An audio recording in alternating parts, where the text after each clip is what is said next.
Fight for freedom lives on. Massive protest in the United Kingdom that goes ignored by the mainstream media. Of course, let's get into it.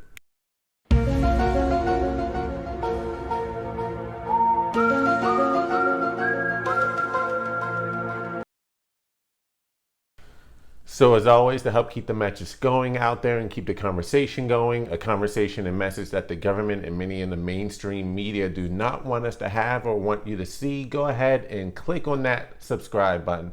And also don't forget to smash on the notification bell so you can get notified of my latest content as I put it out. Oh, and don't forget to hit the like button. All right, so let's get into this protest. Not sure if you're aware of this, but today, which if for my people in the United Kingdom would be yesterday, September the 19th, there was a massive protest in central London. Let me roll some of the footage.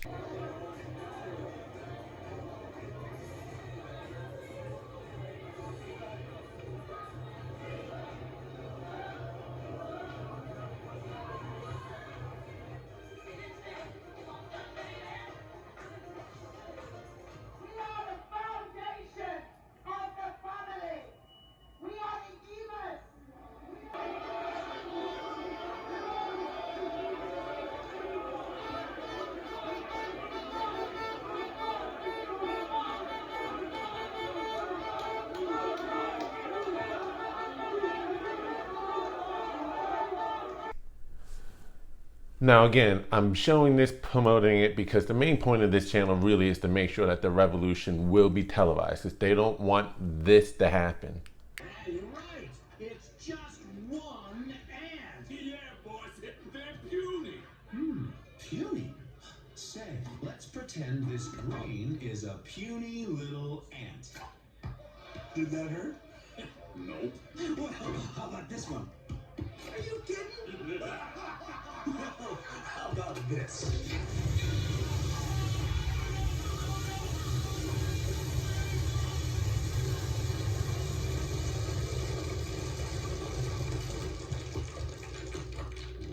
You let one ant stand up to us, then they all might stand up.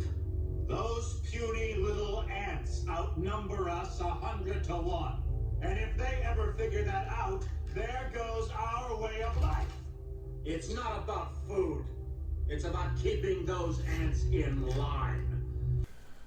Now, the mainstream media and those in the government really don't want you to see that. They don't want you to see these risings against government overreach and powers. And when they do report on it, and the little coverage that is on it, they're highlighting it or labeling it as COVID-19 deniers, conspiracy theorists. But remember, conspiracy theorist was a term that was created by the CIA as a way of delegitimizing legitimate questions of the main narrative put out by the government. These people are not COVID deniers. They are acknowledging and or I'm sure realize that there is a real virus. But what they're saying is, we ain't having no more of the lies and the propaganda surrounding it.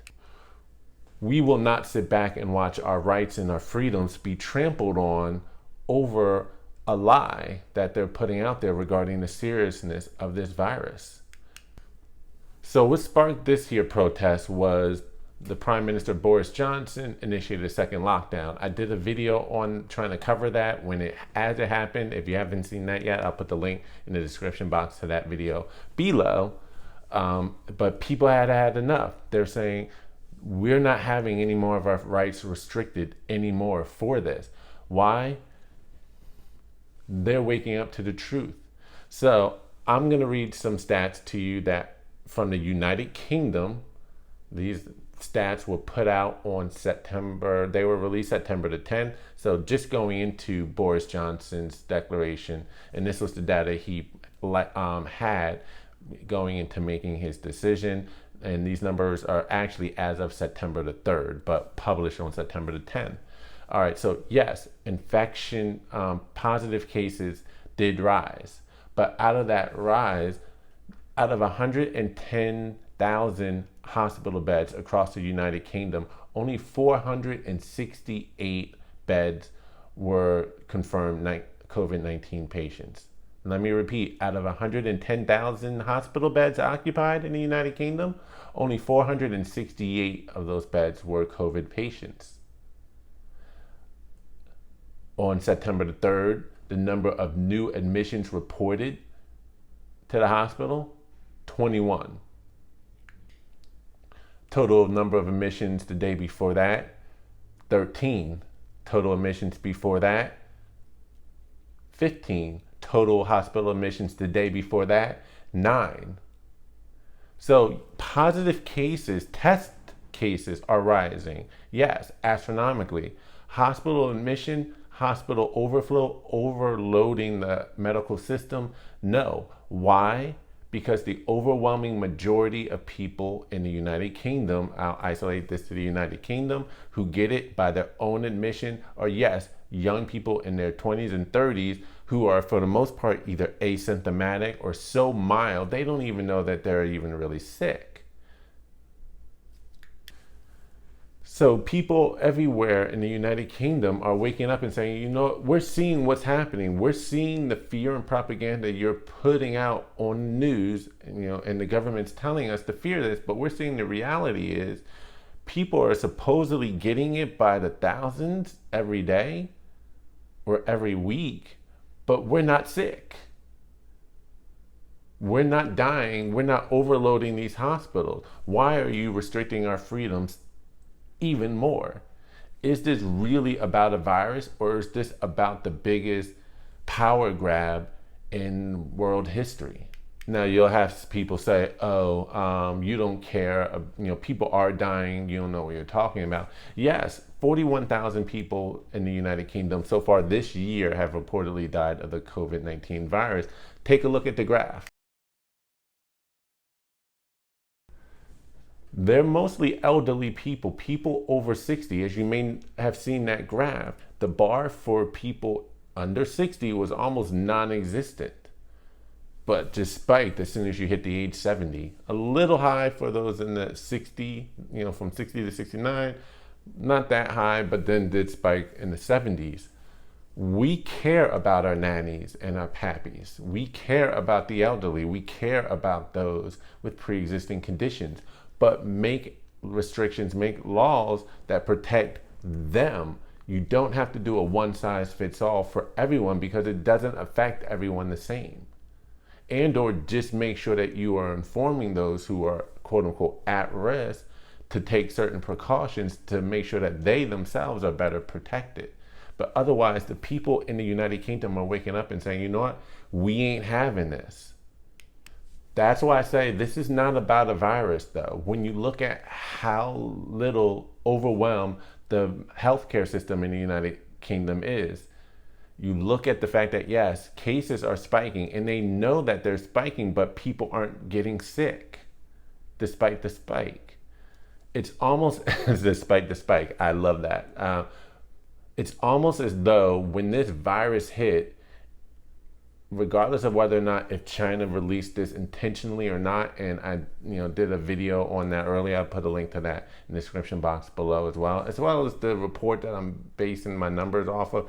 All of that will be in the description box below. Check that out. Just to know I'm doing my due diligence and research. But it's almost as though when the virus hit, the governments around the world, except for Japan and Sweden, and I know I'm probably leaving out another country here or there, but very few. But otherwise, the majority of politicians and governments saw this virus come out and they did this.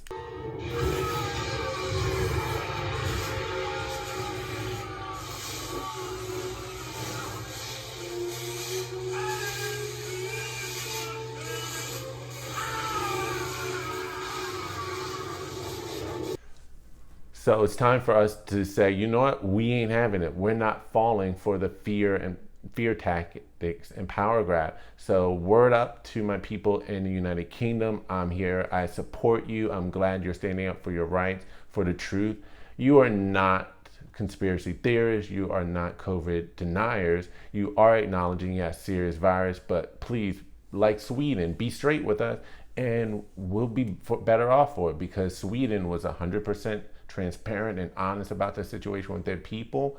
And as controversial as it was, they're coming out of this better. They're seeing cases decline, and of the numbers that they did have that spike during the months of April and early May, it was mostly elderly people, and they failed at protecting them. I believe the numbers were 96% elderly, but the general population was just fine. They just needed to do a better job at protecting the elderly in the nursing home.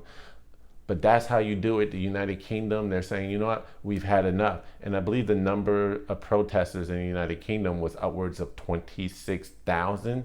Correct me for those who were there if if there was a little bit more, but I read and saw 26,000. So again, you've got my support. I'd be more than glad to help promote this information, and hopefully the revolution spreads across the world. So that's all I had to say on this topic today. So if you like this conversation here and you thought enough is enough and we've had enough of this Orwellian society, this big power grab that's going on, feel free to like this video. Again, if you aren't already subscribed, go ahead and smash that subscribe button to keep the message going. And regardless of whether or not if you agree or disagree, please leave a comment. I want to hear from you. Love to hear the conversation and the discussion back and forth. And that's all I had to say on this topic here today. Thank you for visiting. This is Bruce the Boss Brooks, and I'm out.